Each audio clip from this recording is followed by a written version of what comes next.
اعوذ باللہ من الشیطان الرجیم بسم اللہ الرحمن الرحیم وقال الملك ائتوني به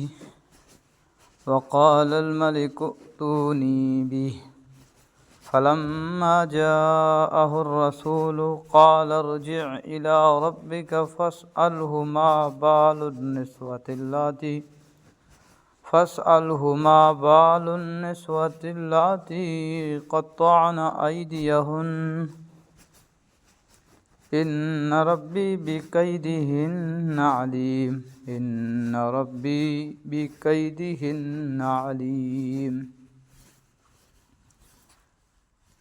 اور بادشاہ نے کہا کہ اس کو یعنی یوسف کو میرے پاس لے کر آؤ۔ چنانچہ جب ان کے پاس ایلچی پہنچا تو یوسف نے کہا اپنے مالک کے پاس واپس جاؤ اور ان سے پوچھو کہ ان عورتوں کا کیا قصہ ہے جنہوں نے اپنے ہاتھ کاٹ ڈالے تھے۔ میرا پروردگار ان عورتوں کے مکر سے خوب واقف ہے۔ یہاں پھر قرآن کریم نے واقعے کے وہ حصے حذف فرما دیے ہیں جو خود سمجھ میں آ سکتے ہیں، یعنی حضرت یوسف علیہ السلام نے خواب کی جو تعبیر دی تھی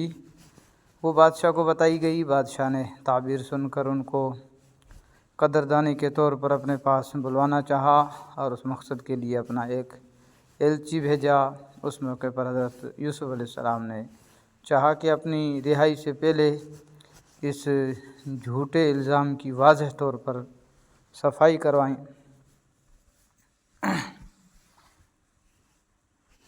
جو ان پر لگایا گیا تھا، اس لیے اس مرحلے پر انہوں نے ایلچی کے ساتھ جانے کے بجائے بادشاہ کو یہ پیغام بھجوایا کہ آپ پہلے ان عورتوں کے معاملات کی تحقیق کریں جنہوں نے اپنے ہاتھ کاٹ ڈالے تھے، چونکہ ان عورتوں کو ساری بات معلوم تھی اور ان کے ذریعے حقیقت کا معلوم کرنا زیادہ آسان تھا، اسی لیے زلیخا کے بجائے ان کا حوالہ دیا ہے۔ اور اگرچہ یہ تحقیق جیل سے رہا ہونے کے بعد بھی کی جا سکتی تھی، لیکن حضرت یوسف علیہ السلام نے شاید اس لیے یہ طریقہ اختیار فرمایا تاکہ بادشاہ اور عزیز مصر وغیرہ پر یہ بات واضح ہو جائے کہ ان کو اپنی بے گناہی پر اتنا یقین ہے کہ وہ بے گناہ ثابت ہوئے بغیر جیل سے رہا ہونے کے لیے تیار نہیں ہیں۔ دوسری، حضرت یوسف علیہ السلام نے بادشاہ کے انداز سے یہ سمجھ لیا تھا کہ وہ انہیں کوئی اعزاز دیں گے۔ اس اعزاز کے ملنے کے بعد تحقیقات کے غیر جانبدارانہ ہونے میں لوگوں کو شکوک اور شبہات ہو سکتے تھے، اس لیے آپ نے مناسب یہی سمجھا کہ جیل سے اس وقت نکلیں جب غیر جانبدارانہ تحقیق کے نتیجے میں الزام کا ہر داغ دھل چکا ہو۔ اللہ تعالیٰ کا کرنا ایسا ہوا کہ بادشاہ کو حضرت یوسف علیہ السلام کی سچائی کا یقین ہو گیا، اور اس نے جب ان عورتوں کو بلا کر ان سے اس انداز میں سوال کیا جیسے اسے ساری حقیقت معلوم ہے، تو وہ حقیقت سے انکار نہ کر سکی، بلکہ انہوں نے حضرت یوسف علیہ السلام کی بے گناہی کی صاف لفظوں میں گواہی دی۔ اس مرحلے پر عزیز مصر کی بیوی زلیخا کو بھی یہ اقرار کرنا پڑا کہ اصل غلطی اسی کی تھی۔ شاید اللہ تعالیٰ کو یہ منظور تھا کہ اپنے جرم کے اقرار اور توبہ کے ذریعے وہ بھی پاک صاف ہو سکے۔ قال ما خطبكن إذ راوتن يوسف عن نفسه قلنا حاش لله ما علمنا عليه من سوء قالت امرأة العزيز الآن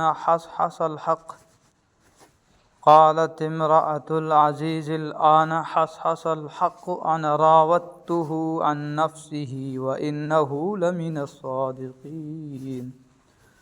بادشاہ نے ان عورتوں کو بلا کر ان سے کہا، تمہارا کیا قصہ تھا جب تم نے یوسف کو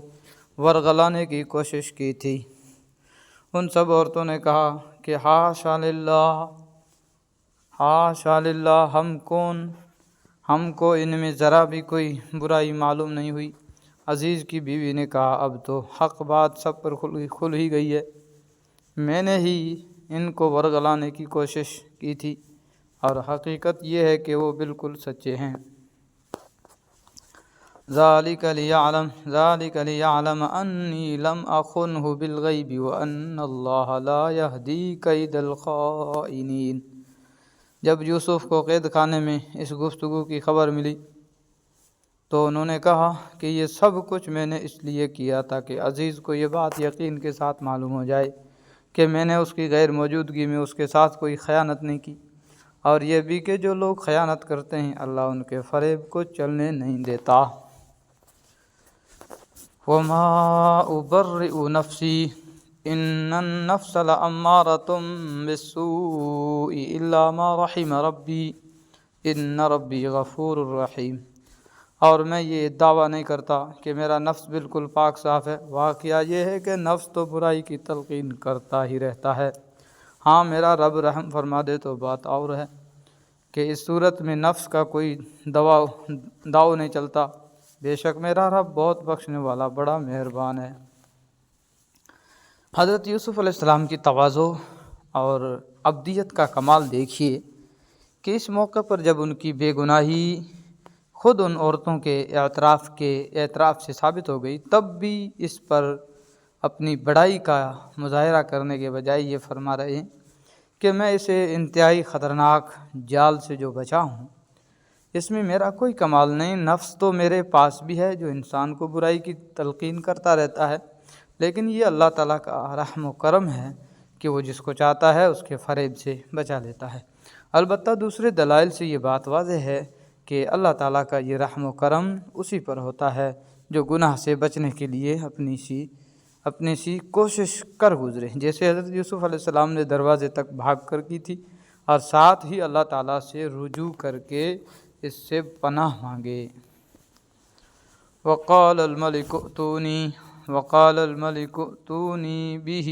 استخلصه لنفسي فلما كلمه قال انك اليوم لدينا مكين امين۔ اور بادشاہ نے کہا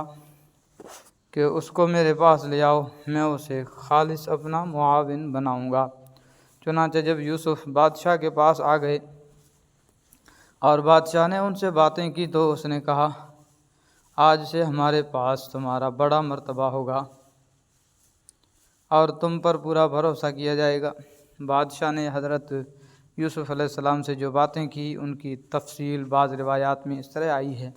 کہ اس نے پہلے تو خواب کی تعبیر خود حضرت یوسف علیہ السلام سے سننے کی خواہش ظاہر کی۔ اس موقع پر حضرت یوسف علیہ السلام نے بادشاہ کے خواب کی کچھ ایسی تفصیلات اسے بیان کی جو بادشاہ نے اب تک کسی اور کو نہیں بتائی تھی۔ اس پر وہ نہایت حیرت زدہ ہوا۔ پھر حضرت یوسف علیہ السلام نے قحط کے سالوں کا انتظام کرنے کے لیے بھی بڑی مفید تجویز پیش کی جو اسے بہت پسند آئی اور اسے آپ کی نیکی کا اطمینان ہو گیا۔ اس موقع پر اس نے آپ سے کہا کہ آپ پر چونکہ ہمیں پورا بھروسہ ہو چکا ہے اس لیے آپ کا شمار حکومت کے معتمد افراد میں ہوگا۔ نیز جب حضرت یوسف علیہ السلام نے قحط کے اثرات سے بچنے کی تدبیر بتائی تو بادشاہ نے پوچھا کہ اس کا انتظام کون کرے گا، تو اس پر حضرت یوسف علیہ السلام نے پیشکش کی کہ میں یہ ذمہ داری لینے کو تیار ہوں۔ قال اجعلنی علی خزائن الارض انی حفیظ علیم۔ یوسف نے کہا کہ آپ مجھے ملک کے خزانوں کے انتظام پر مقرر کر دیجئے، یقین رکھیے کہ مجھے حفاظت کرنا خوب آتا ہے اور میں اس کام کا پورا علم رکھتا ہوں۔ عام حالات میں حکومت کا کوئی عہدہ خود طلب کرنا شرعی اعتبار سے جائز نہیں ہے، اور حضرت صلی اللہ علیہ وسلم نے اس کی ممانعت فرمائی ہے، لیکن جب کسی سرکاری عہدے کے نااہلوں کے سپرد ہونے کی وجہ سے خلق خدا کی پریشانی کا قوی خطرہ ہو تو ایسی مجبوری کی حالت میں کسی نیک پارسا اور متقی آدمی کے لیے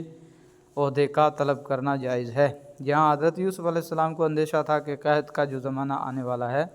اس میں لوگوں کے ساتھ ناانصافیاں ہوں گی، اس کے علاوہ اس ملک میں اللہ تعالیٰ کا قانون جاری کرنے کا اس کے سوا کوئی راستہ نہیں تھا کہ حضرت یوسف علیہ السلام خود یہ ذمہ داری قبول فرمائیں اور اللہ تعالیٰ کے احکام کو نافذ فرمائیں۔ اس لیے آپ نے ملک کے خزانوں کا انتظام اپنے سر لے لیا۔ پھر روایات سے معلوم ہوتا ہے کہ رفتہ رفتہ بادشاہ نے حکومت کے سارے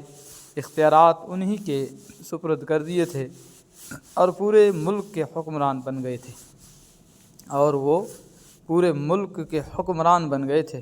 اور حضرت مجاہد رحمۃ اللہ علیہ کی روایت یہ ہے کہ بادشاہ ان کے ہاتھ پر مسلمان بھی ہو گیا تھا۔ لہذا حضرت یوسف علیہ السلام کا اس ذمہ داری کو قبول کرنا پورے ملک پر اللہ تعالیٰ کا قانون انصاف نافذ ہونے کا ذریعہ بن گیا۔ وَكَذَلِكَ مَكَّنَّا لِيُوسُفَ فِي الْأَرْضِ يَتَبَوَّأُ مِنْهَا حَيْثُ يَشَاءُ نُصِيبُ بِرَحْمَتِنَا مَن نَّشَاءُ وَلَا نُضِيعُ أَجْرَ الْمُحْسِنِينَ۔ اور اس طرح ہم نے یوسف کو ملک میں ایسا اقتدار عطا کیا کہ وہ اس میں جہاں چاہیں اپنا ٹھکانہ بنائیں۔ ہم اپنی رحمت جس کو چاہتے ہیں پہنچاتے ہیں اور نیک لوگوں کے اجر کو ضائع نہیں کرتے۔ وَلَأَجْرُ الْآخِرَةِ خَيْرٌ لِّلَّذِينَ آمَنُوا وَكَانُوا يَتَّقُونَ، اور آخرت کا جو اجر ہے وہ ان لوگوں کے لیے کہیں زیادہ بہتر ہے جو ایمان لاتے اور تقوی پر کاربند رہتے ہیں۔ دنیا میں حضرت یوسف علیہ السلام کو جو عزت اور اقتدار ملا، اس کے ذکر کے ساتھ قرآن کریم نے یہ بھی واضح فرما دیا کہ یہ اس اجر عظیم کے مقابلے میں بہت کم ہے جو ان کے لیے اللہ تعالیٰ نے آخرت میں تیار کر رکھا ہے۔ اس طرح ہر وہ شخص جس کو دنیا میں کوئی عزت اور دولت ملی، اسے یہ ابدی نصیحت فرما دی گئی ہے کہ اس کو اصل فکر اس بات کی کرنی چاہیے کہ اس دنیا کی عزت و دولت کے نتیجے میں آخرت کا اجر ضائع نہ ہو۔ صدق اللہ العظیم۔